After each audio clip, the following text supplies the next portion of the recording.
심지어 러시아까지 돌변했다. 한국보다는 중국에 우호적이었던 러시아가 최근 180도 태세를 전환했습니다. 미국이 한국에 갑질을 하고 있는 와중에 기회를 파고들겠다는 입장인데요. 한국에게 엄청난 제안을 요구하며 러브콜을 보내오고 있습니다. 그렇다면 중국과의 관계는 어떻게 되는 건지, 러시아의 이런 제안을 믿을 수 있는 건지 생각할 지점이 많은 것 같은데요. 도대체 러시아가 이렇게까지 돌변한 이유가 무엇인지 바로 알아보겠습니다. 러시아의 태도에 대한 여러분의 생각을 댓글로 달아주세요. 저는 안드레이 볼코프입니다. 지금은 러시아 국영 방산기업 아로이의 부사장이지만 제 어린 시절은 그야말로 지옥이었어요. 시베리아 변두리 작은 마을에서 태어났는데 아버지는 제가 5살 때 전쟁에서 돌아오지 못했습니다. 어머니는 그로부터 3년 뒤 폐렴으로 세상을 떠났죠. 당시 의료시설이 제대로 갖춰지지 않았던 그 마을에서 폐렴은 사형 선고나 다름없었어요. 조부모님 집으로 맡겨진 저는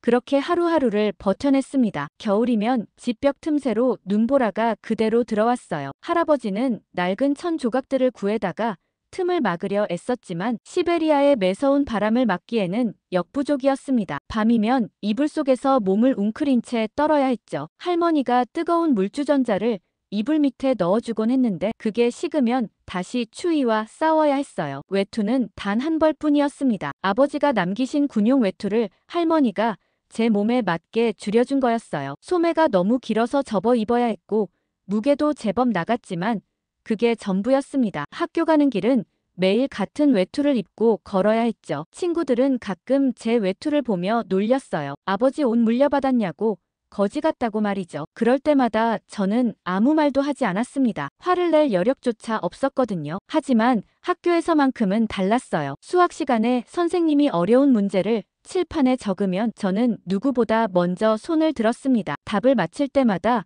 선생님의 눈빛이 달라지는 걸 느낄 수 있었어요. 물리 시간도 마찬가지였습니다. 다른 아이들이 이해하지 못하는 개념들을 저는 금방 파악했죠. 선생님들은 제게 특별한 관심을 보이기 시작했어요. 방과 후에는 마을 어귀에 버려진 라디오를 주워왔습니다. 고장난 라디오였는데 저는 그걸 고치는 게 재미있었어요. 할아버지가 가지고 계시던 낡은 공구 몇 개로 이것저것 뜯어보고 다시 조립했죠. 며칠을 매달리다 보면 어느새 라디오에서 소리가 나왔습니다. 그렇게 고친 라디오를 이웃집에 팔아서 작은 돈을 벌기도 했어요. 할머니는 제가 번 돈으로 빵을 사오면 눈물을 글썽이시곤 했습니다. 고등학교에 올라갈 무렵 저는 확신하고 있었어요. 이곳을 벗어나야 한다고 말이죠. 모스크바 공과대학에 가고 싶었습니다. 그곳에 가면 제대로 된 교육을 받을 수 있을 거라 생각했어요. 하지만 현실은 냉혹했습니다. 학비는 물론이고 기숙사비와 생활비까지 도저히 감당할 수 없는 금액이었죠. 할아버지의 연금으로는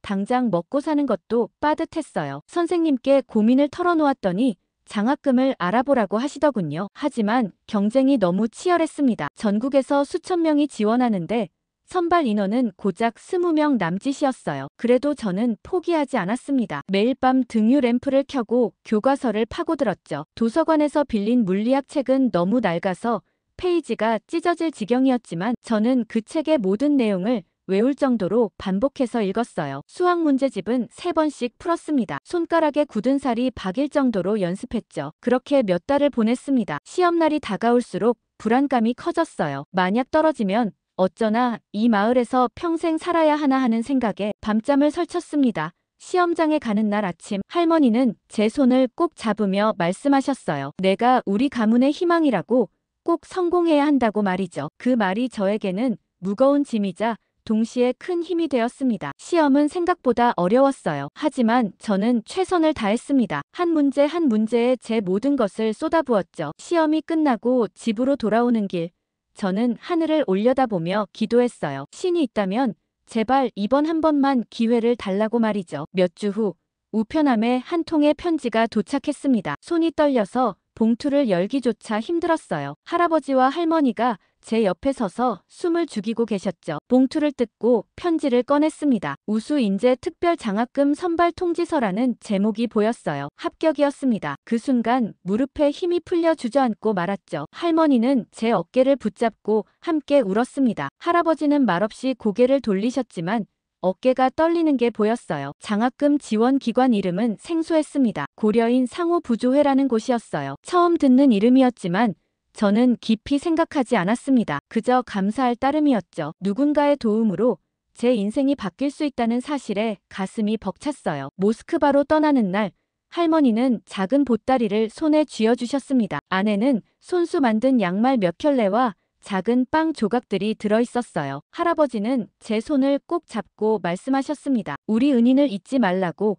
언젠가 꼭 그 은혜를 갚으라고 말이죠. 저는 고개를 끄덕였습니다. 당시에는 그 말의 무게를 제대로 이해하지 못했어요. 하지만 지금은 압니다. 그때 제가 받은 도움이 얼마나 큰 의미였는지를요. 모스크바 공대를 졸업하고 20년이 흘렀습니다. 저는 이제 아로이의 부사장 자리에 앉아 있었죠. 시베리아 변두리 마을에서 온 고아 소년이 러시아 최대 방산 기업의 핵심 인물이 된 겁니다. 회의실 창밖으로 모스크바 시내가 내려다 보였습니다. 크렘린 궁전의 붉은 지붕이 저 멀리 보였고 모스크바 강이 유유히 흘러가고 있었죠. 매일 이 풍경을 보면서 저는 제가 얼마나 멀리 왔는지 실감하곤 했습니다. 회의실 문이 열리고 임원들이 하나둘 들어왔습니다. 기술이사 드미트리와 영업이사 세르게이 그리고 생산 담당 이사 니콜라이까지 모두 모였죠. 오늘 회의 주제는 아시아 방산 시장 동향 분석이었습니다. 드미트리가 프레젠테이션을 시작했습니다. 화면에 각국 방산 수출 통계가 떴죠. 중국의 수출액이 증가하고 있다는 내용이었습니다. 그다지 놀라운 소식은 아니었습니다. 중국은 워낙 규모가 크니까 당연한 일이었죠. 그런데 다음 슬라이드에서 한국이 등장했습니다. 폴란드의 K2 전차 180대 수출, 노르웨이의 K9 자주포 23은 수출이라는 내용이 화면을 가득 채웠습니다. 순간 회의실 분위기가 미묘하게 바뀌었습니다. 세르게이가 코웃음을 쳤습니다. 한국이라니 저 녀석들이 뭘 만든다고 저런 계약을 따내나 싶더군요. 그의 목소리에는 명백한 조롱이 섞여 있었습니다. 니콜라이도 거들었습니다. 값싼 모방품이니까 가능한 거 아니겠냐며 웃음을 터뜨렸죠. 회의실에 있던 다른 임원들도 동조하기 시작했습니다. 한국 기술 따위는 러시아의 발끝에도 못 미친다는 분위기였습니다. 저는 조용히 자료를 들여다봤습니다. 수치들이 심상치 않았습니다. K2 전차의 단가, K9 자주포의 납품 속도, 그리고 계약 조건들까지 모두 우리가 제시했던 것보다 유리한 조건이었죠. 이건 단순히 값싼 가격 경쟁으로 설명할 수 없는 수준이었습니다. 손을 들어 발언권을 요청했습니다. 여러분, 잠깐만 이야기해도 되겠습니까? 회의실이 조용해졌습니다. 모두의 시선이 제게 향했죠. 저는 화면을 가리키며 말을 이어갔습니다. 한국의 성장 속도를 주시해야 한다고 생각합니다. 이건 단순한 가격 경쟁이 아닙니다. 세르게이가 미간을 찌푸렸습니다. 안드레이, 자네 설마 한국을 우리 경쟁자로 보는 건 아니겠지? 그의 목소리에는 불쾌함이 묻어났습니다. 저는 침착하게 답했습니다. 경쟁자라기보다는 변수로 봐야 한다는 겁니다. 10년 전만 해도 이들은 우리 기술을 배우는 입장이었습니다. 하지만 지금은 독자적인 수출 계약을 따내고 있죠. 드미트리가 끼어들었습니다. 그래봤자 우리 기술을 베낀 거 아니겠나? T80의 설계를 보고 만든 게 K2 아닌가? 회의실에 다시 웃음이 번졌습니다. 저는 고개를 저었습니다. 자료를 보면 K2의 파워팩은 독일 MTU 엔진을 기반으로 합니다. 포 시스템도 독자 개발한 것으로 보입니다. 단순 모방이라고 보기 어렵습니다. 니콜라이가 테이블을 가볍게 쳤습니다. 안드레이, 자네가 너무 예민한 거 아닌가? 한국 같은 작은 나라가 우리를 위협할 리 없네. 회의실 분위기는 이미 결론이 난 듯 했습니다. 아무도 제 말에 귀 기울이지 않았죠. 그들은 여전히 러시아 무기가 세계 최고라는 확신에 차 있었습니다. 회의가 끝나갈 무렵 세르게이가 말했습니다. 우리가 신경 써야 할 건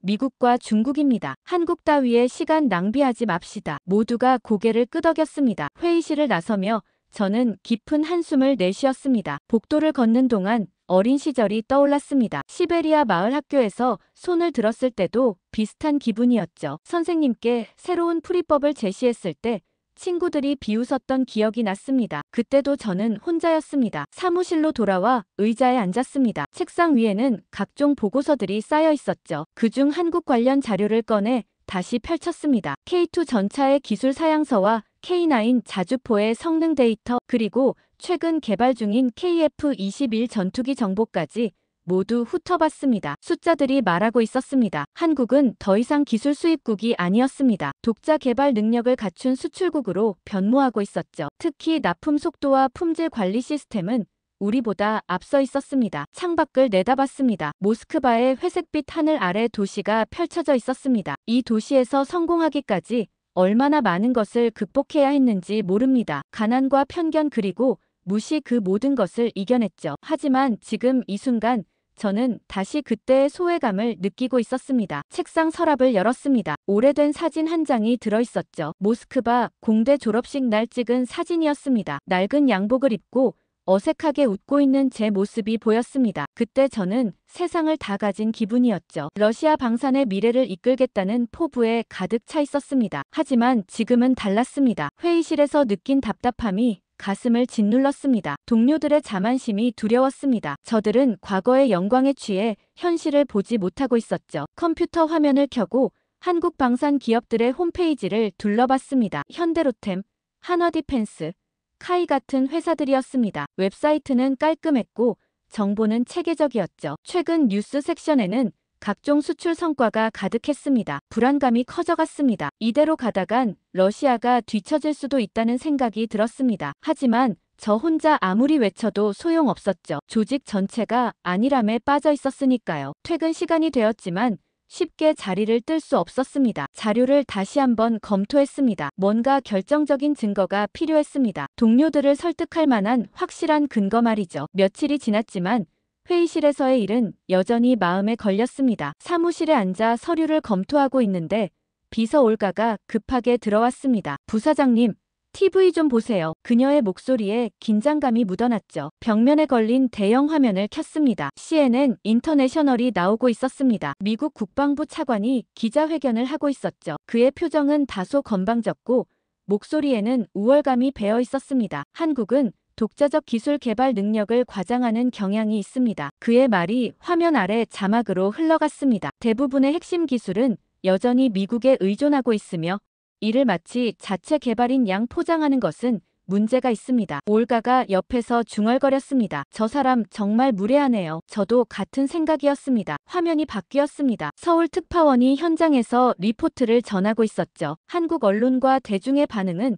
즉각적이고 격렬합니다. 카메라가 서울 시내 전광판을 비췄습니다. 뉴스 속보가 흘러가고 있었고 그 아래로 시민들이 모여 화면을 보고 있었습니다. 표정들이 심상치 않았습니다. 분노와 실망이 뒤섞여 있었죠. 다음 화면에서는 한국 국회의원이 성명을 발표하고 있었습니다. 미국은 동맹국을 존중할 줄 알아야 합니다. 우리의 기술력은 스스로 증명해왔습니다. 그의 목소리는 단호했고 눈빛은 날카로웠습니다. 채널을 돌렸습니다. BBC에서도 같은 소식을 다루고 있었죠. 분석가가 나와서 말하고 있었습니다. 이번 발언으로 한미 관계에 균열이 생길 가능성이 큽니다. 특히 방산 협력 분야에서 한국이 미국 의존도를 줄이려는 움직임을 보일 수 있습니다. 저는 의자에 깊이 몸을 기댔습니다. 머릿속이 빠르게 돌아가기 시작했죠. 이건 기회일 수 있었습니다. 한국이 미국에 실망했다면 새로운 파트너를 찾을 가능성이 있었습니다. 올가에게 말했습니다. 한국 관련 모든 뉴스를 모니터링해주게. 특히 방산 분야 반응을 집중적으로 살펴보게. 그녀가 고개를 끄덕이고 나갔습니다. 혼자 남은 사무실에서 창밖을 바라봤습니다. 모스크바의 하늘은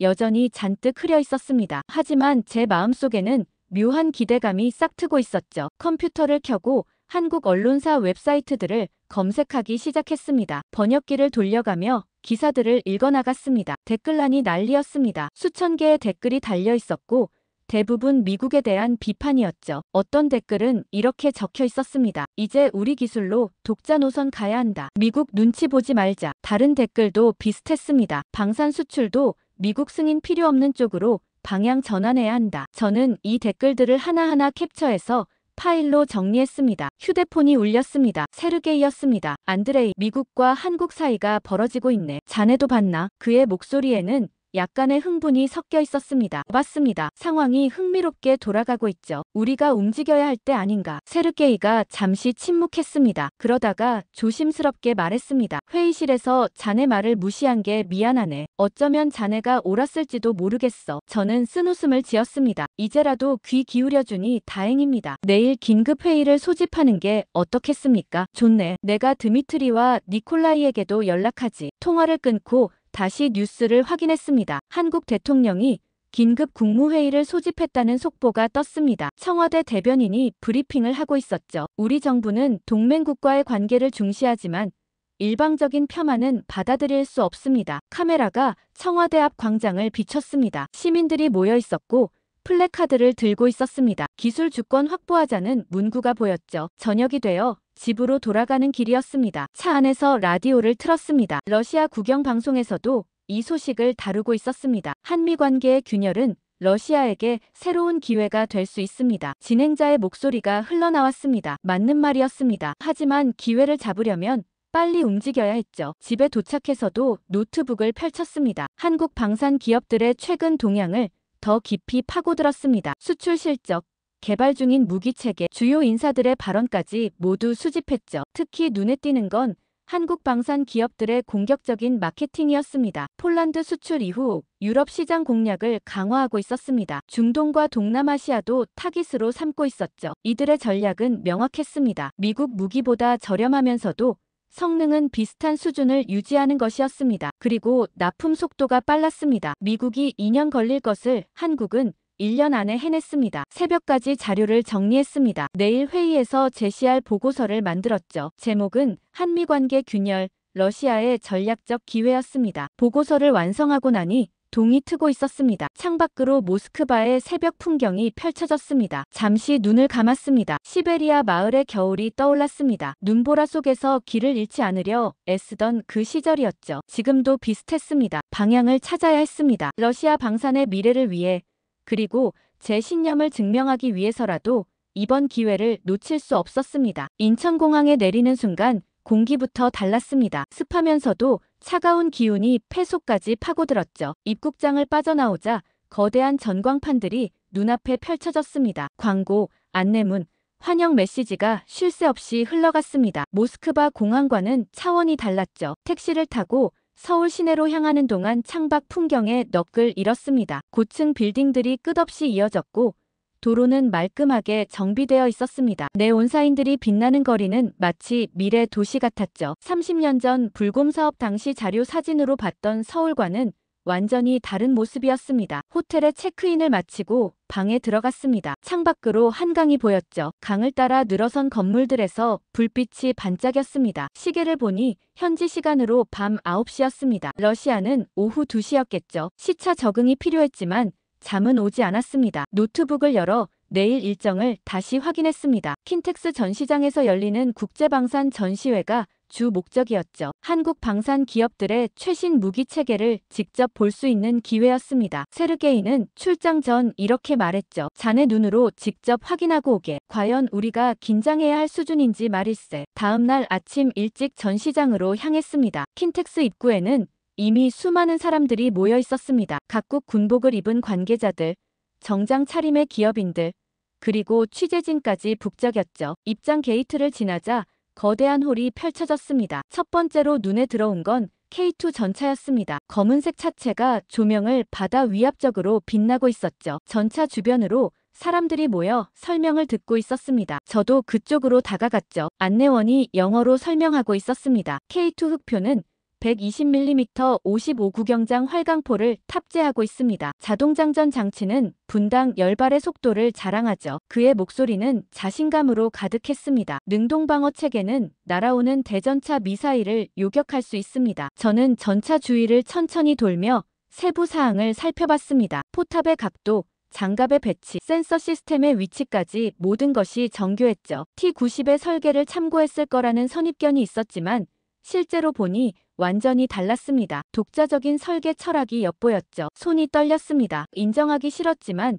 이건 단순한 모방품이 아니었습니다. 주머니에 손을 넣어 떨림을 감췄습니다. 옆에 서 있던 폴란드군 장교가 동료에게 말하고 있었죠. 우리가 잘 선택했어. 독일 전차보다 가성비가 훨씬 좋거든. 다음은 K9 자주포 부스로 향했습니다. 거대한 자주포가 전시장 한쪽을 차지하고 있었죠. 155mm 52구경장 곡사포가 하늘을 향해 있었습니다. 안내판에는 각종 수출 실적이 나열되어 있었습니다. 노르웨이, 핀란드, 에스토니아, 폴란드까지 리스트가 길었죠. 모니터에서는 실제 사격 영상이 재생되고 있었습니다. K9이 거친 지형을 달리며 포를 발사하는 장면이었죠. 첫 발 사격부터 다음 발까지 걸린 시간이 화면에 표시됐습니다. 15초였습니다. 러시아 자주포보다 빨랐죠. 가슴이 답답해졌습니다. 30년 전 우리는 한국의 기술을 전수하는 입장이었습니다. T-80 전차를 보여주며 우월감을 느꼈던 기억이 떠올랐죠. 당시 한국 기술자들은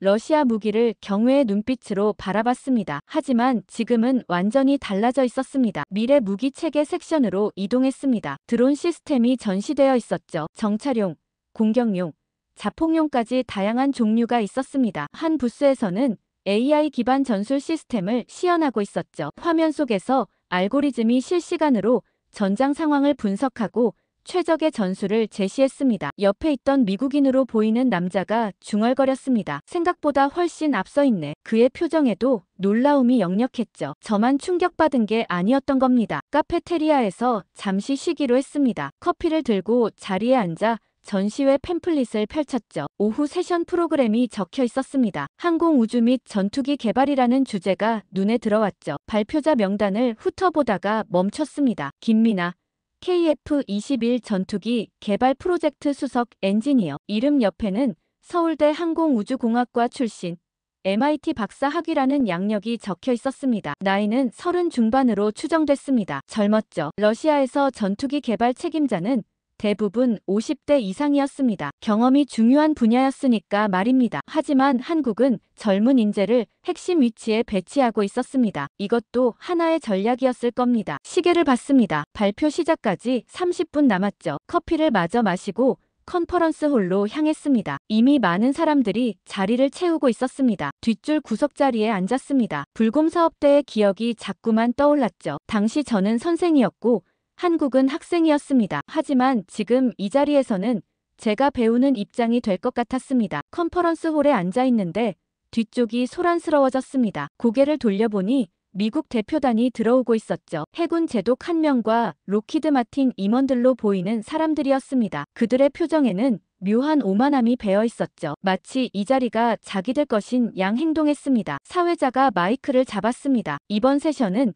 KF-21 보람의 전투기의 개발 성과와 미래 전망을 다룹니다. 발표자는 김미나 수석 엔지니어입니다. 박수 소리가 울려 퍼졌습니다. 단상으로 한 여성이 올라왔죠. 검은색 정장을 입은 그녀는 생각보다 훨씬 젊어 보였습니다. 하지만 눈빛만큼은 날카로웠죠. 김미나가 프레젠테이션을 시작했습니다. KF-21은 한국이 독자 개발한 4.5세대 전투기입니다. 그녀의 영어는 유창했고 발음도 정확했죠. 화면에 전투기 이미지가 떴습니다. 날렵한 외형의 쌍발 엔진, 그리고 반스텔스 설계가 돋보였습니다. 저는 집중해서 들었습니다. 그녀가 설명하는 기술 사양은 인상적이었죠. 최대 속도 마하 1.8, 작전 반경 2900km, 무장, 탑재량 7.7톤까지 모두 최신 전투기에 근접한 수치였습니다. 특히 AESA 레이더는 한국이 독자 개발했다고 강조했죠. 발표가 이어지는 동안 미국 대표단 쪽에서 웅성거림이 들렸습니다. 로키드 마틴 임원 한 명이 동료에게 뭔가 속삭이고 있었죠. 표정이 좋지 않았습니다. 김미나는 그쪽을 힐끗 보더니 다시 발표에 집중했습니다. 질의응답 시간이 시작됐습니다. 처음 몇 질문은 무난했죠. 독일 대표가 엔진 성능에 대해 물었고 프랑스 대표는 수출 가능성을 질문했습니다. 김미나는 차분하게 답변했죠. 그때 미국 제독이 손을 들었습니다. 제독의 목소리는 낮고 무거웠습니다. 핵심 기술의 상당 부분이 미국 기술 이전에 의존하지 않았습니까? 특히 항공전자 시스템과 무장 통합 부분에서 말이죠. 순간 홀 안이 조용해졌습니다. 김미나의 표정이 굳어졌죠. 하지만 그녀는 침착하게 답했습니다. 초기 단계에서 일부 기술 협력이 있었던 건 사실입니다. 하지만 핵심 시스템은 한국이 독자 개발했습니다. AESA 레이더, 임무 컴퓨터, 통합 전자전 장비 모두 국산화에 성공했죠. 로키드 마틴 임원이 끼어들었습니다. 그렇다면 F-35와의 기술적 연계성은 어떻게 설명하시겠습니까? 그의 목소리에는 도전적인 뉘앙스가 담겨 있었습니다. 김민아가 짧게 숨을 들이쉬었습니다. F-35 사업 참여로 얻은 경험이 도움이 된 건 맞습니다. 하지만 KF-21은 완전히 다른 설계 철학과 요구사항으로 개발됐습니다. 단순히 F-35를 축소한 버전이 아닙니다. 미국 제독이 다시 입을 열었습니다. 조건부 협력만 가능하다는 게 우리 입장입니다. 핵심 기술은 여전히 미국의 통제 하에 있어야 합니다. 그의 말투는 마치 명령하듯 했죠. 회의장 분위기가 싸늘하게 식었습니다. 한국 측 관계자들의 얼굴이 굳어졌습니다. 김민아도 잠시 말을 잃은 듯 보였죠. 저는 그 장면을 지켜보며 전율을 느꼈습니다. 몇 년 전 모스크바 회의실에서 우리가 한국을 대하던 태도가 떠올랐습니다. 바로 저 모습이었죠. 무시와 오만.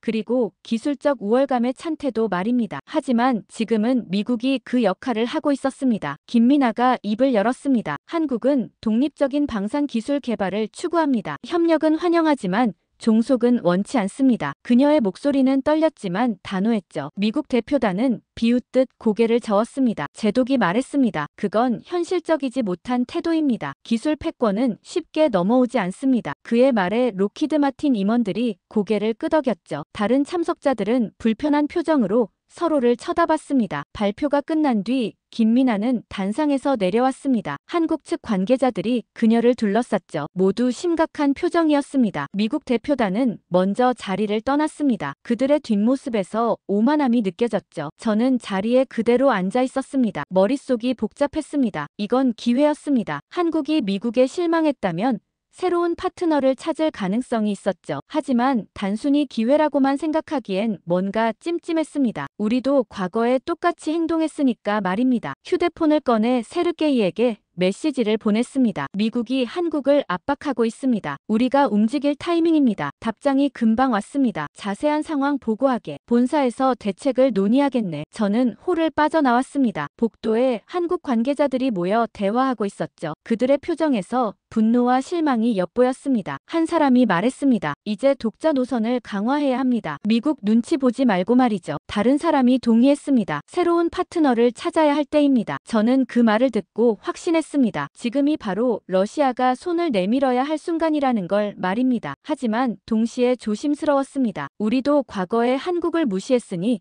그들이 쉽게 믿어줄 리 없었죠. 전시회가 끝난 다음 날 저녁이었습니다. 호텔 로비에서 한국 방산기업 관계자와의 비공식 미팅이 잡혔죠. 상대는 한화디펜스 해외전략실장 한지우였습니다. 세르게이가 현지 에이전트를 통해 간신히 성사시킨 자리였죠. 약속 시간보다 10분 일찍 로비에 내려갔습니다. 가죽 소파에 앉아 주변을 살폈습니다. 비즈니스 미팅을 하는 사람들, 여행객들, 그리고 호텔 직원들이 분주하게 오가고 있었죠. 손에 땀이 났습니다. 이 만남이 얼마나 중요한지 알고 있었으니까요. 정확히 약속 시간에 한 남자가 로비로 들어왔습니다. 40대 중반쯤 되어 보이는 단정한 인상의 남자였죠. 회색 정장에 검은색 서류 가방을 들고 있었습니다. 그가 주변을 둘러보다 제 쪽으로 다가왔습니다. 안드레이 볼코프 부사장님이십니까? 그의 목소리는 낮고 차분했습니다. 저는 일어나 악수를 청했습니다. 그렇습니다. 한지우 실장님이시죠? 만나서 반갑습니다. 악수는 짧고 형식적이었습니다. 그의 손은 차가웠고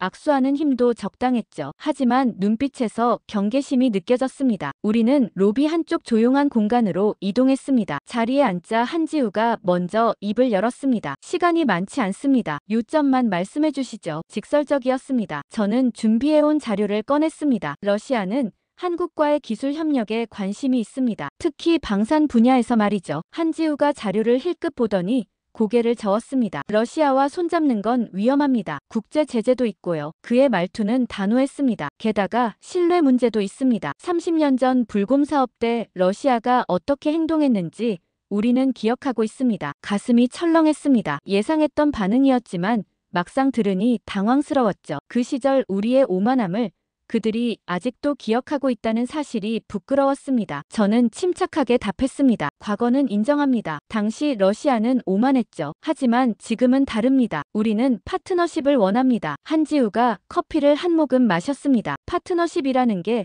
결국 기술 이전 요구 아닙니까? 러시아가 뒤처진 기술을 한국에서 얻으려는 거죠. 냉소적인 말투였습니다. 부인하기 어려운 지적이었습니다. 하지만 저는 솔직하게 말하기로 했습니다. 맞습니다. 우리에게 필요한 기술이 있는 건 사실입니다. 하지만 러시아도 줄 수 있는 게 있습니다. 원자재, 시장 접근성, 그리고 유럽 네트워크 말이죠. 한지우의 표정이 조금 풀렸습니다. 하지만 여전히 회의적이었죠. 미국 눈치를 봐야 합니다. 한미동맹은 우리에게 생명줄입니다. 러시아와 협력하면 미국이 가만히 있지 않을 겁니다. 저는 몸을 앞으로 기울였습니다. 어제 컨퍼런스에서 미국이 한국을 어떻게 대했는지 봤습니다. 저건 동맹국 대우가 아니었습니다. 한지우의 눈빛이 변했습니다. 뭔가 찔린 듯한 표정이었죠. 그는 잠시 말을 잃었습니다. 저는 기회를 놓치지 않았습니다. 미국은 한국을 하청업체 정도로 생각합니다. 기술 종속을 원하죠. 하지만 러시아는 다릅니다. 우린 한국이 주도하는 협력을 원합니다. 한지우가 창밖을 바라봤습니다. 그의 눈빛에서 고민이 읽혔습니다. 한참 후에 그가 다시 입을 열었습니다. 구체적으로 어떤 협력을 제안하시는 겁니까? 목소리 톤이 조금 부드러워졌습니다. 저는 준비한 제안서를 펼쳤습니다. 소형 드론 시스템 공동 개발을 시작으로 하면 어떻겠습니까? 위험 부담이 적고 양측 모두 필요한 분야입니다. 한지우가 제안서를 꼼꼼히 읽었습니다. 몇 분간 침묵이 흘렀죠. 그의 손가락이 서류 위를 천천히 훑어 내려갔습니다. 파일럿 프로젝트로는 괜찮을 수 있겠네요. 그가 조심스럽게 말했습니다. 하지만 본사 승인이 필요합니다. 쉽지 않을 겁니다. 저는 고개를 끄덕였습니다. 러시아 본사도 마찬가지입니다. 하지만 시작은 해야 하지 않겠습니까? 우리 모두 새로운 길이 필요합니다. 한지우가 처음으로 희미하게 웃었습니다. 러시아 사람이 이렇게 겸손할 줄은 몰랐습니다. 30년 전과는 다르네요. 저는 쓴웃음을 지었습니다. 세상이 변했고 러시아도 변해야 했습니다. 늦었지만 배우고 있습니다. 한지우가 명함을 꺼냈습니다. 일단 제안서는 검토해보겠습니다. 약속은 못 드리지만 긍정적으로 살펴보겠습니다. 저도 명함을 건넸습니다. 감사합니다. 이게 시작이 되길 바랍니다. 악수를 나누고 자리에서 일어났습니다. 이번엔 처음보다 악수가 조금 더 따뜻했습니다. 한지우가 로비를 나가는 모습을 바라봤습니다. 그의 뒷모습에서 고민하는 기색이 역력했죠. 하지만 완전히 문을 닫지는 않았습니다. 그게 중요했습니다. 객실로 돌아와 세르게이에게 보고 메일을 보냈습니다. 한국 측이 제안을 검토하겠다고 했습니다. 완전한 거절은 아니었습니다. 가능성이 보입니다. 답장이 곧 왔습니다. 잘했네. 본사 설득은 내가 맞지. 자네는 한국 측과 계속 접촉을 유지하게. 창밖으로 서울의 야경이 펼쳐져 있었습니다. 반짝이는 불빛들 사이 어딘가에 한지우도 있을 거였습니다. 그도 지금쯤 고민하고 있겠죠. 미국과의 관계, 러시아와의 협력, 그리고 한국의 미래에 대해 말입니다. 모스크바로 돌아온 다음 날 아침부터 본사 회의가 소집됐습니다. 세르게이가 긴급 안건이라며 임원진을 모두 불러 모았죠. 회의실에 들어서자 드미트리와 니콜라이가 이미 앉아 있었습니다. 둘 다 인상을 찌푸리고 있었죠. 분위기가 심상치 않았습니다. 세르게이가 회의를 시작했습니다. 안드레이가 서울에서 한국 측과 접촉했습니다. 드론 시스템 공동 개발 제안이 있었죠. 검토가 필요합니다. 드미트리가 즉시 반발했습니다. 한국 따위와 협력하자는 겁니까? 우리가 언제부터 그렇게 낮아졌습니까? 그의 목소리는 분노로 가득 차 있었죠. 니콜라이도 거들었습니다. 국제 제재 상황에서 새로운 파트너십은 위험합니다. 더구나 미국 동맹국인 한국과 손잡는다는 건 말이 안 되죠. 저는 준비해온 자료를 펼쳤습니다. 하지만 한국은 지금 미국에 실망하고 있습니다. 새로운 파트너를 찾고 있죠. 이건 기회입니다. 드미트리가 테이블을 쳤습니다. 기회라고요. 우리가 한국에 고개 숙이는 게 기회란 말입니까? 러시아 방산의 자존심은 어디 갔습니까? 회의실 분위기가 험악해졌습니다. 다른 임원들도 대부분 부정적인 표정이었죠. 저는 침착하게 말을 이었습니다. 자존심과 생존은 다른 문제입니다. 우리는 시장을 잃고 있습니다. 폴란드가 K2를 샀고 노르웨이는 K9을 선택했죠. 이게 현실입니다. 니콜라이가 비웃었습니다. 일시적 현상일 뿐입니다. 곧 시장은 러시아로 돌아올 겁니다. 우리 무기의 우수성은 증명됐으니까요. 저는 고개를 저었습니다. 우크라이나 전쟁 이후 상황이 달라졌습니다. 고객들은 신뢰할 수 있는 공급망을 원하죠. 우리만으로는 부족합니다. 세르게이가 끼어들었습니다. 안드레이 말도 일리가 있습니다. 최소한 파일럿 프로젝트 정도는 시도해 볼 만하죠. 드미트리가 세르게이를 노려봤습니다. 자네도 한국 편을 드는 겁니까? 세르게이가 냉정하게 답했습니다. 편을 드는 게 아닙니다. 현실을 보자는 거죠. 우리 수출액이 작년 대비 얼마나 줄었는지 아십니까? 숫자가 말해주고 있습니다. 회의실이 잠시 조용해졌습니다. 모두가 그 사실을 알고 있었죠. 하지만 인정하고 싶지 않았던 겁니다. 저는 기회를 놓치지 않았습니다. 작은 시작이면 됩니다. 소형 드론 공동 개발만이라도 해보는 거죠. 위험 부담이 적고 기술 교류도 가능합니다. 니콜라이가 따졌습니다. 그래서 우리가 얻는 게 뭡니까? 한국 기술을 배우자는 겁니까? 러시아가 학생이 되자는 말입니까? 저는 그의 눈을 똑바로 바라봤습니다. 필요하다면 그렇습니다. 배울 건 배워야 하죠. 자존심으로 배는 채울 수 없습니다. 드미트리가 벌떡 일어났습니다. 이건 굴욕입니다. 러시아 방산의 역사에 오점을 남기는 거죠. 절대 동의할 수 없습니다. 그가 회의실을 나가려 했습니다. 세르게이가 그를 막았죠. 드미트리, 앉으세요. 아직 회의는 끝나지 않았습니다. 드미트리가 주저하다가 다시 자리에 앉았습니다. 하지만 팔짱을 끼고 고개를 돌렸죠. 저는 다시 말을 이었습니다. 제가 어린 시절 장학금을 받지 못했다면 지금 이 자리에 없었을 겁니다. 누군가의 도움으로 여기까지 왔죠. 러시아도 마찬가지입니다. 도움이 필요할 때 자존심만 내세우면 무너집니다. 회의실이 조용해졌습니다. 제 개인사를 꺼낸 건 처음이었죠. 임원들이 서로를 쳐다봤습니다. 세르게이가 입을 열었습니다. 표결하겠습니다. 한국과의 탐색적 협력, 찬성하는 분은 손을 들어주십시오. 세르게이와 저, 그리고 생산 담당 부이사 한 명이 손을 들었습니다. 반대는 드미트리, 니콜라이, 그리고 3명의 임원이었죠. 과반이 넘지 못했습니다. 세르게이가 한숨을 쉬었습니다. 그렇다면 타협안을 제시하겠습니다. 공식 협력은 보류하되 안드레이가 개인 자격으로 한국 측과 접촉을 유지하는 건 어떻겠습니까? 드미트리가 미간을 찌푸렸습니다. 그건 회사 입장과 무관하다는 조건이어야 합니다. 세르게이가 고개를 끄덕였죠. 물론입니다. 탐색 수준에 그칩니다. 본격적인 협력은 추후 재논의하죠. 이번엔 대부분이 동의했습니다. 완전한 승리는 아니었지만 문을 열어둔 셈이었죠. 회의가 끝나고 복도로 나왔습니다. 세르게이가 제 어깨에 손을 올렸습니다. 쉽지 않을 거네. 하지만 자네가 옳다고 생각하네. 조심해서 진행하게. 저는 고개를 끄덕였습니다. 감사합니다. 최선을 다하겠습니다. 사무실로 돌아와 창밖을 바라봤습니다. 모스크바의 회색빛 하늘이 여전히 무겁게 드리워져 있었죠. 하지만 제 마음은 조금 가벼워졌습니다. 비록 작은 허락이었지만 앞으로 나아갈 수 있는 길이 열렸으니까요. 시베리아 마을에서 장학금 통지서를 받았을 때의 그 느낌이 떠올랐습니다. 작은 시작이 결국 큰 변화를 만들어낸다는 것을 저는 알고 있었습니다. 한지우에게서 연락이 왔습니다. 한국 측이 탐색적 협력에 관심을 보인다는 내용이었죠. 다만 기술 실사를 먼저 하고 싶다고 했습니다. 한국 연구소를 방문해 실제 개발 환경을 보여주겠다는 제안이었죠. 저는 즉시 서울행 비행기를 예약했습니다. 이번엔 관광객이 아니라 잠재적 파트너로 가는 거였죠. 가슴이 두근거렸습니다. 한화디펜스 연구소는 대전에 있었습니다. 서울에서 KTX를 타고 1시간 남짓 걸렸죠. 창밖으로 펼쳐진 한국의 풍경을 바라보며 생각에 잠겼습니다. 30년 전 불곰 사업 때는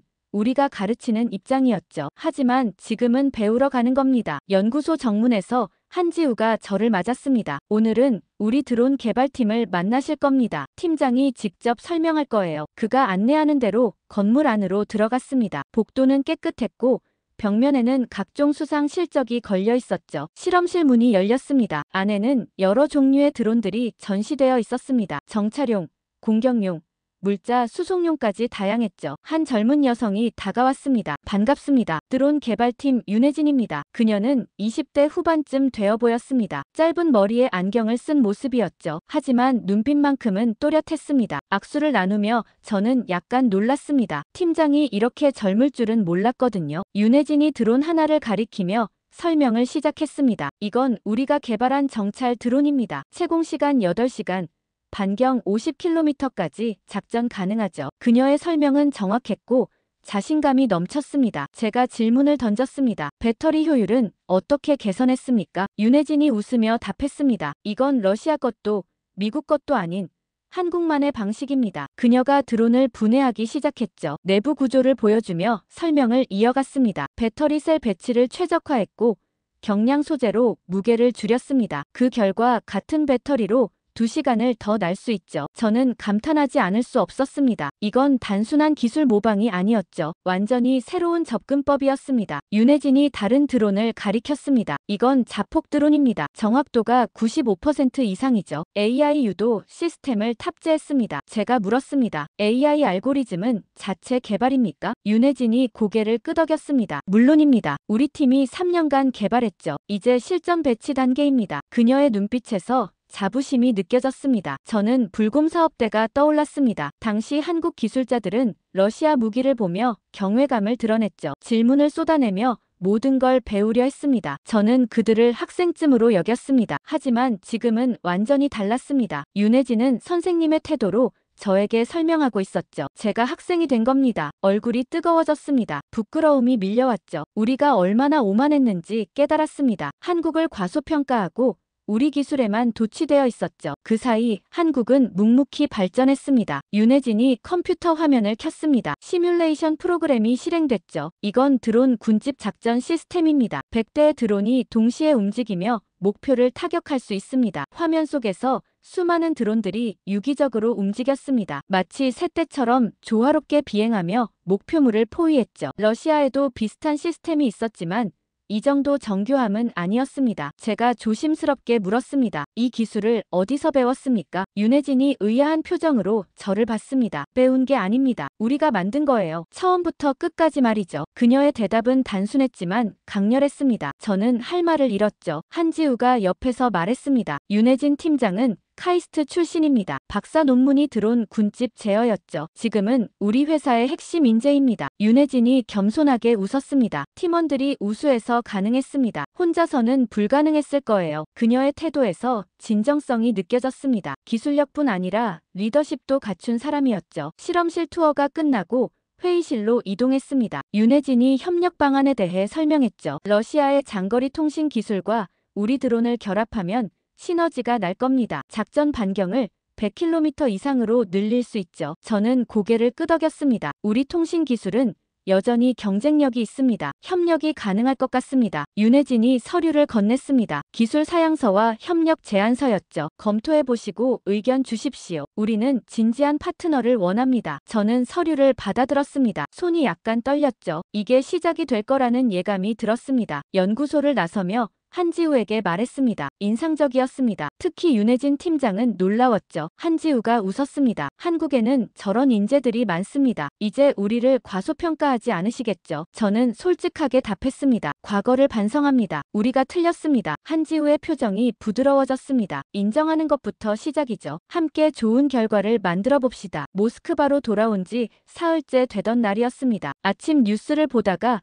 흥미로운 소식을 접했죠. CNN에서 속보를 내보내고 있었습니다. 미국 국무부가 한국에 고위급 협상단을 파견한다는 내용이었죠. 방산협력관계 재정립을 위한 긴급 미팅이라고 했습니다. 앵커가 말했습니다. 지난주 미국 국방부 차관의 발언 이후 한미 관계가 급냉했습니다. 이번 협상단 파견은 관계 회복을 위한 시도로 보입니다. 화면이 바뀌며 워싱턴 특파원이 나왔죠. 미국 측은 이번 사안을 매우 심각하게 받아들이고 있습니다. 한국이 새로운 방산 파트너를 물색하고 있다는 정보도 입수했다고 합니다. 저는 커피잔을 내려놓았습니다. 이미 우리 움직임이 감지된 거였죠. 미국 정보망은 역시 빨랐습니다. 하지만 늦었습니다. 한국의 마음은 이미 돌아선 뒤였으니까요. 휴대폰이 울렸습니다. 세르게이였죠. 뉴스 봤나? 미국이 움직이고 있네. 목소리에 긴장감이 묻어났습니다. 봤습니다. 하지만 우리가 먼저였죠. 한국 측과는 이미 접촉이 진행 중입니다. 세르게이가 안도의 한숨을 쉬었습니다. 잘했네. 계속 진행하게. 본사 설득은 내가 맡겠네. 통화를 끊고 한국 언론을 검색했습니다. 주요 포털 사이트에 들어가 번역기를 돌렸죠. 한국 언론의 반응은 냉담했습니다. 한 신문은 이렇게 썼습니다. 미국이 이제 와서 손을 내미는 건 너무 늦었다. 우리를 무시하던 그들이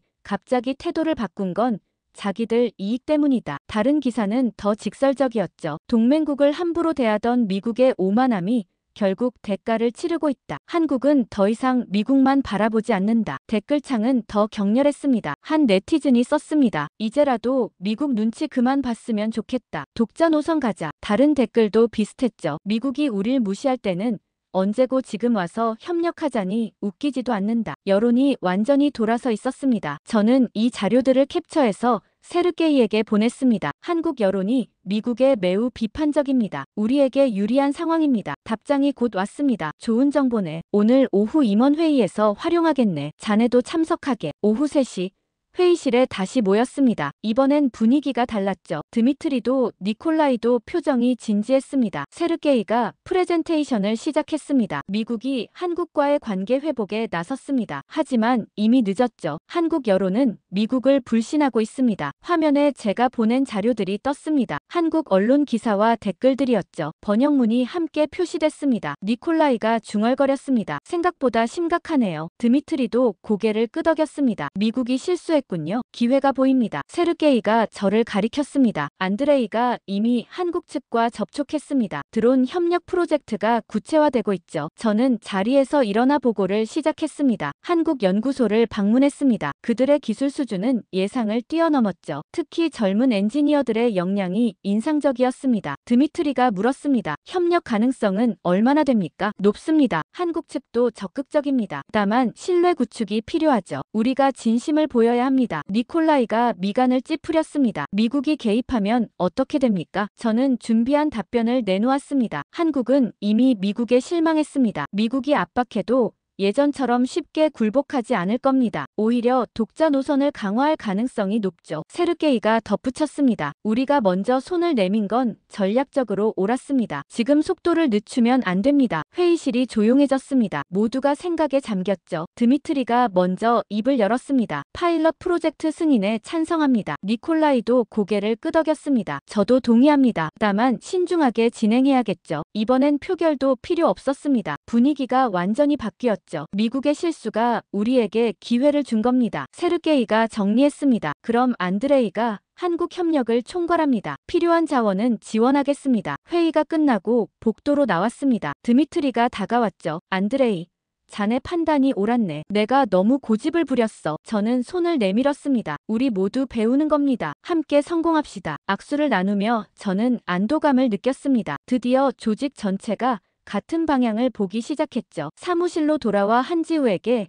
이메일을 보냈습니다. 본사 승인이 떨어졌습니다. 파일럿 프로젝트를 시작할 수 있습니다. 구체적인 일정을 논의하고 싶습니다. 몇 시간 후 답장이 왔습니다. 좋은 소식이네요. 다음 주 서울에서 만나 세부 사항을 정합시다. 우리도 준비가 되어 있습니다. 저녁 뉴스에서는 여전히 미국의 한국 방문 소식을 다루고 있었습니다. 하지만 한국 측 반응은 미온적이었죠. 한국 외교부 대변인이 말했습니다. 미국과의 동맹은 중요합니다. 하지만 우리도 다변화된 협력이 필요하죠. 더 이상 한 나라에만 의존하지 않을 겁니다. 저는 화면을 보며 확신했습니다. 우리의 선택이 옳았다는 걸 말이죠. 서울로 다시 돌아온 건 파일럿 프로젝트 계약서에 최종 서명을 하기 위해서였습니다. 한지우가 공항까지 마중 나왔죠. 차 안에서 그가 말했습니다. 오늘 저녁에 우리 팀과 회식 자리를 마련했습니다. 한국식으로 말이죠. 격식은 없으니 편하게 오십시오. 저는 고개를 끄덕였습니다. 감사합니다. 한국 문화를 더 알고 싶었습니다. 계약서 서명은 오후에 끝났습니다. 양측 법무팀이 모든 조항을 검토했고 최종 합의에 도달했죠. 한지우와 악수를 나누며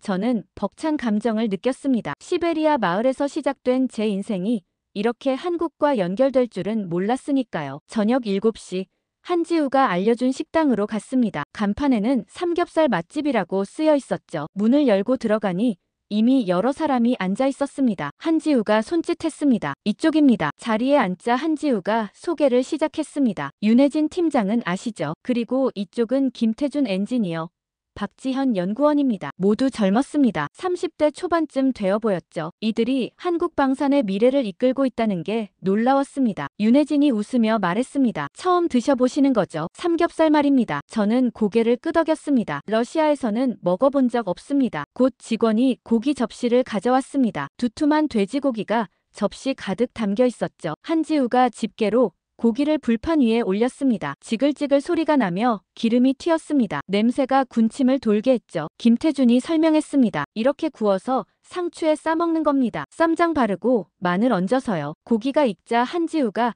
제 접시에 올려줬습니다. 먼저 드셔보세요. 저는 상추에 고기를 올리고 쌈장을 발랐습니다. 마늘과 고추를 얹고 한 입에 넣었죠. 맛이 입안 가득 퍼졌습니다. 고소하면서도 짭조름했고 마늘의 알싸함이 조화를 이뤘습니다. 러시아 음식과는 완전히 다른 맛이었죠. 맛있습니다. 정말 놀랍네요. 제 반응에 모두가 웃었습니다. 박지현이 소주병을 들었습니다. 이제 소주를 드셔야죠. 한국 회식의 필수입니다. 작은 잔에 투명한 액체가 따라졌습니다. 한지우가 말했습니다. 첫 잔은 원샷입니다. 한 번에 마시는 거죠. 저는 잔을 들어 올렸습니다. 모두가 함께 건배를 외쳤죠. 단번에 들이켰습니다. 목구멍이 화끈거렸지만 기분이 좋았습니다. 윤혜진이 물었습니다. 러시아에서는 어떻게 회식하나요? 보드카를 마십니다. 하지만 이렇게 편한 분위기는 아니죠. 대부분 격식을 차립니다. 김태준이 고개를 저었습니다. 여긴 회식 때만큼은 직급이 없습니다. 편하게 얘기하는 자리예요. 대화가 이어지며 분위기가 점점 부드러워졌습니다. 소주잔이 몇 순배 돌았죠. 한지우가 고기를 구우며 물었습니다. 부사장님은 어떻게 방산업계에 들어오셨나요? 저는 잠시 망설였습니다. 그러다 솔직하게 털어놓았죠. 어린 시절 가난했습니다. 시베리아 변두리에서 자랐죠. 장학금 덕분에 공부할 수 있었습니다. 그게 제 인생을 바꿨습니다. 윤혜진의 표정이 진지해졌습니다. 그 장학금은 누가 준 건가요? 고려인들이 모은 성금이었습니다. 당시엔 몰랐지만 나중에 알게 됐죠. 한지우가 놀란 표정으로 물었습니다. 고려인이요. 그럼 한국과 인연이 있었던 거네요. 그렇습니다. 그래서 이번 협력이 더 의미 있습니다. 제게는 은혜를 갚는 일이기도 하니까요. 자리가 잠시 조용해졌습니다. 박지현이 소주잔을 채우며 말했습니다. 그런 사연이 있었군요. 우리 협력이 잘 되길 바랍니다. 잔을 들어 건배했습니다. 이번엔 더 따뜻한 기분이 들었죠. 김태준이 말했습니다. 사실 우리도 러시아에서 많이 배웠습니다. 30년 전 불곰 사업 때 말이죠. 그때 기술자들이 열정적으로 가르쳐줬다고 선배들이 말하더군요. 저는 씁쓸하게 웃었습니다. 당시 우리는 오만했습니다. 한국을 무시했죠. 지금 생각하면 부끄럽습니다. 윤혜진이 고개를 저었습니다. 과거는 과거입니다. 지금 함께 만들어가는 게 중요하죠. 여기 이 자리는 경쟁이 아니라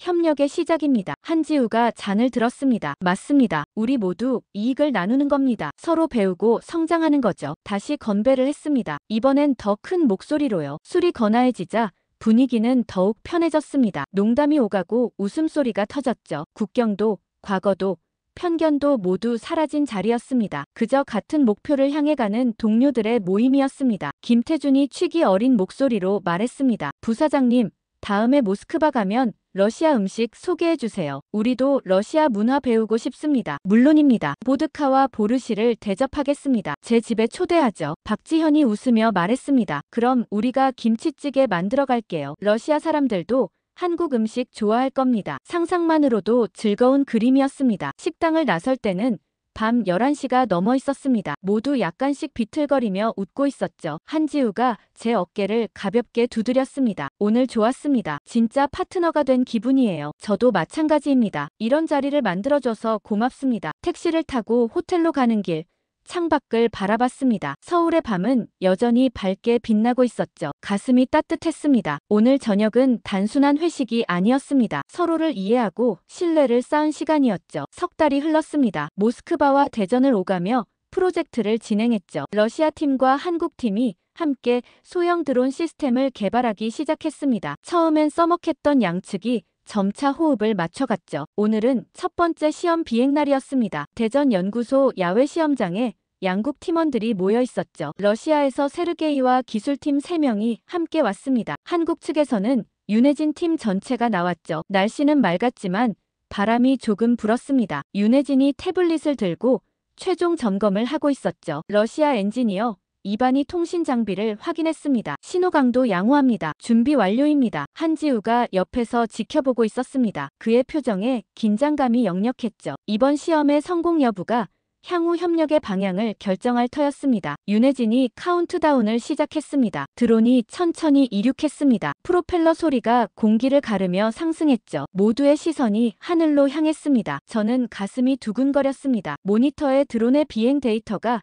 실시간으로 표시됐습니다. 고도, 속도, 배터리 상태, 통신 품질까지 모든 수치가 안정적이었죠. 러시아 통신 모듈과 한국 제어 시스템이 완벽하게 작동하고 있었습니다. 드론이 설정된 경로를 따라 비행했습니다. 50km 떨어진 목표 지점까지 날아가 정찰 임무를 수행하는 시나리오였죠. 김태준이 모니터를 보며 중얼거렸습니다. 신호 감쇄가 거의 없네요. 러시아 통신 기술이 정말 우수합니다. 세르게이가 만족스러운 표정을 지었습니다. 한국 제어 알고리즘도 훌륭합니다. 반응 속도가 매우 빠르군요. 드론이 목표 지점에 도달했습니다. 카메라가 지상을 촬영하기 시작했죠. 영상이 실시간으로 전송됐습니다. 화질이 선명했고 끊김도 없었습니다. 윤혜진이 귀환 명령을 내렸습니다. 드론이 방향을 틀어 돌아오기 시작했죠. 모든 시스템이 정상 작동했습니다. 배터리 소모율도 예상 범위 내였습니다. 20분 후 드론이 착륙 지점에 안착했습니다. 부드러운 착륙이었죠. 순간 환호성이 터져 나왔습니다. 한국 팀원들이 서로 하이파이브를 했고 러시아 팀원들도 박수를 쳤습니다. 한지우가 저에게 다가와 악수를 청했습니다. 성공입니다. 완벽했어요. 저도 웃으며 그의 손을 잡았습니다. 양측의 노력이 결실을 맺었습니다. 이제 시작일 뿐이죠. 세르게이가 윤혜진에게 말했습니다. 놀랍습니다. 결함이 거의 없었어요. 설계 단계부터 완벽했던 거죠. 윤혜진이 겸손하게 답했습니다. 러시아 통신 기술 덕분입니다. 우리끼리만 했다면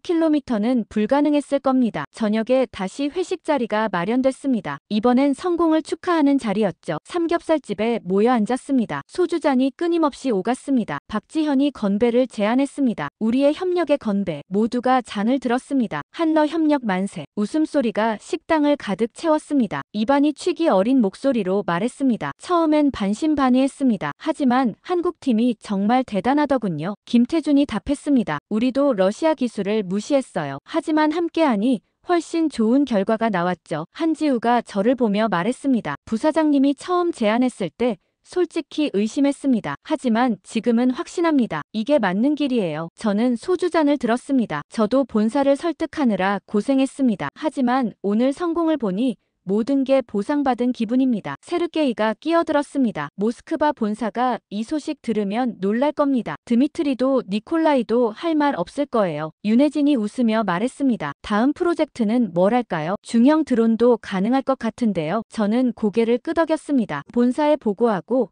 예산을 확보하겠습니다. 이번 성공이 증거니까 어렵지 않을 겁니다. 회식이 끝나고 호텔로 돌아왔습니다. 방에 들어가자마자 노트북을 켰죠. 세르게이에게 상세 보고서를 보냈습니다. 시험 비행 성공.